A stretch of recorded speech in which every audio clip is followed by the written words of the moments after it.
Hey, what's up guys? Luke Profits. What is shipping performance with relation to Amazon dropshipping? Well, when you're selling on Amazon, you have three categories of metrics that you need to keep in check to keep your account in good standing. Those three categories are customer service performance, policy compliance, and shipping performance. Shipping performance is the third one, and it mainly relates to are you shipping out products on time? Now, obviously, it's super important to be getting all of your items to your buyers in the time that you say it's gonna take to get it to them.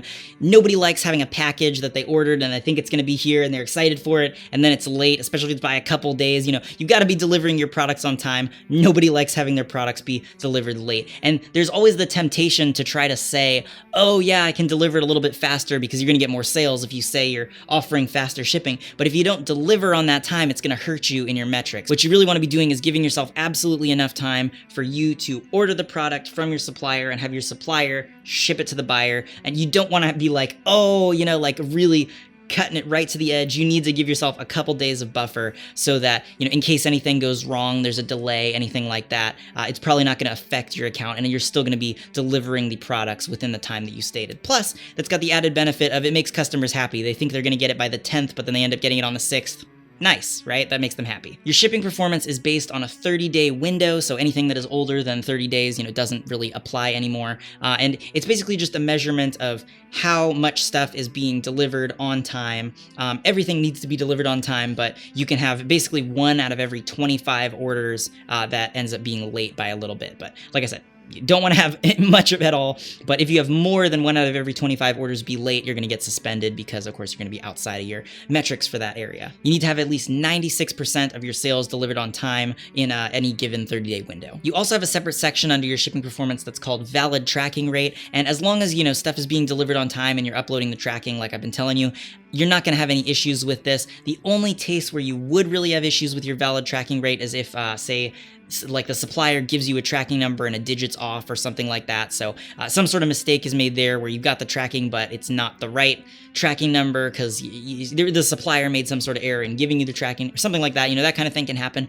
Or if you were doing a workaround that it's not something you want to do much. It's like really an absolute last resort kind of thing where you need to cancel an order, but you know you can't cancel an order because it's going to ding your metrics. So you sort of have to do a workaround where you basically cancel the order for the buyer, but to Amazon it still looks like the order hasn't been canceled. So I did a whole video on this. There's a link up here. So go ahead and click that. It's basically the safe way to cancel an order without really canceling the order, but you know has the same effect as canceling the order. So click up here. Should be popping up right now, and if it's not, I probably forgot to link it, so go ahead and leave a comment down there and remind me with the time code. I'm not going to go into too many details here about how that works, but just know if you do that too much, it can mess up this number. So that's why you want to do it as little as possible, but and it's like really a last resort kind of thing. As long as you're uploading most of your tracking numbers on time, your valid tracking rate should look fine, shouldn't really be an issue, not going to cause you any problems. The last thing under shipping performance is your pre-fulfillment cancel rate. So this is basically the number of orders that you have canceled, and it goes on a 7-day window, not a 30-day window, not a 60-day window. It goes on a 7-day window, which is kind of surprisingly short, right? Any orders that you cancel for any reason other than, you know, the buyer asked to cancel are going to be counted against you here because you're not allowed to cancel orders on Amazon. Generally, you know, if you get an order, even if it's not profitable, you're losing a few bucks on it, you still have to fill the order anyway because that's how it works with Amazon. If you're using software like Reprice Hub, which I strongly recommend using, go ahead, go to this link that I'm showing on screen and you'll get 30% off your first month, or you can click the link in the description and sign up through Reprice Hub that way.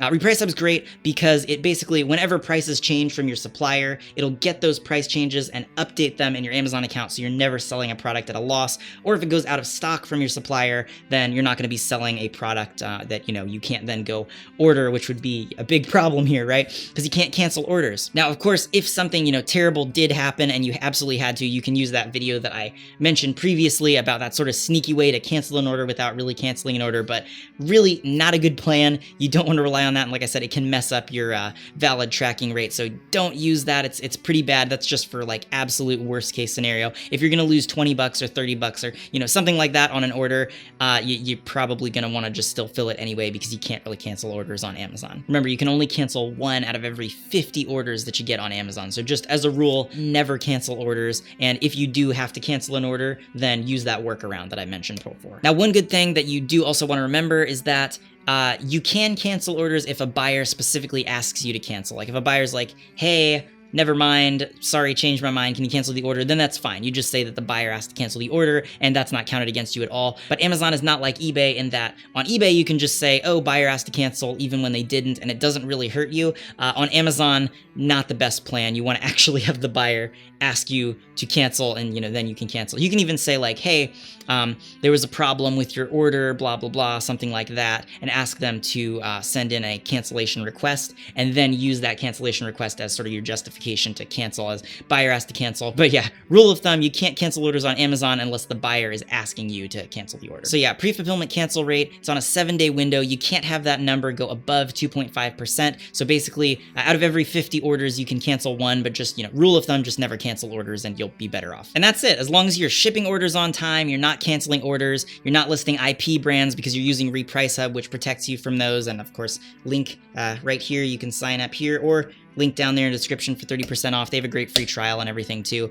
Yeah, not getting A to Z guarantee claims, not getting chargeback claims, any of that kind of stuff, you're gonna be fine. Well guys, that's it for the video. If you're new to dropshipping on Amazon and you're trying to figure out how to get started, I've got a full free set of training videos down there, link in the description. Goes over everything you need to know to get started dropshipping on Amazon. And Amazon's great because compared to other platforms, it's actually super easy to get sales with very few listings because there's so many more buyers on Amazon and so many few sellers that you're competing with compared to other platforms like eBay. If you've got any questions about anything dropshipping related, feel free to hit me up on Facebook. I'll put a link down there, as well as a link to a group that I started that has hundreds of other dropshippers in it that you can join. I post new content on this channel every few days, so go ahead and subscribe and hit the notifications, and I'll be back with another video in a couple days.